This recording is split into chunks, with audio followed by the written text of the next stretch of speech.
100 रुपए लगेंगे। भाई क्या हुआ, क्यों परेशान हो गए? अरे वो क्या है ना, मेरा रास्ते में पर्स गिर गया है और आज मेरा जॉब के लिए इंटरव्यू है और ये जॉब मेरे लिए बहुत इम्पोर्टेंट है। मैं आपके आगे हाथ जोड़ता हूँ, क्या आप मुझे वहाँ तक ड्रॉप कर सकते हैं? क्या आपकी जॉब का इंटरव्यू है? अरे आपने पहले क्यों नहीं बताया?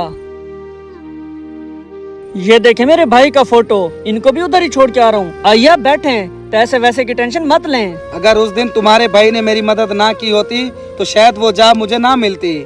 लेकिन मुझे एक बात की समझ नहीं आई, तुम्हारा भी तो उस दिन इंटरव्यू था, क्या बना और तुम यहाँ क्या कर रहे हो? वो क्या है ना, मैंने इंटरव्यू तो दिया था और फिर पास भी कर लिया, लेकिन फिर जब ज्वाइनिंग का टाइम आया मेरे भाई का एक्सीडेंट हो गया था, जिसकी वजह से घर की सारी जिम्मेदारी मुझ पर आ गई और घर में जो बचा हुआ पैसा था और सारा पैसा भाई के इलाज पर लग गया और इस तरह नौकरी हाथ से चली गई। बस फिर बड़ी मुश्किल से इस रेस्टोरेंट में काम मिल गया और अब यही कर रहा हूँ। आपके भाई के एक्सीडेंट का सुनकर बहुत अफसोस हुआ और इसी चक्कर में नौकरी भी आपके हाथों से चली गई। चलो कोई बात नहीं, आप ये बताओ आगे किसी जॉब की तैयारी के लिए तैयार हो? साहब मैं चाहता तो हूँ, लेकिन मेरे चाहने से क्या होगा, मेरे पास पैसे नहीं है।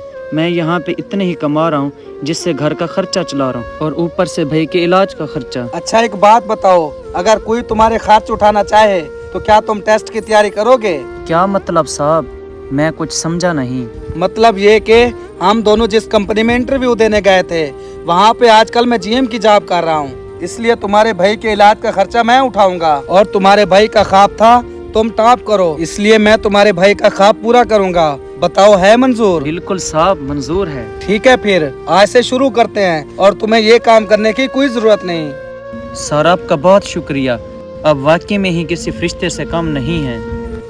जो मुश्किल वक्त में दूसरों का साथ देते हैं, वक्त आने पर सब उनका साथ देते हैं। मुश्किल वक्त में मदद करना इंसानियत है और इंसानियत कभी रहेगा नहीं जाती।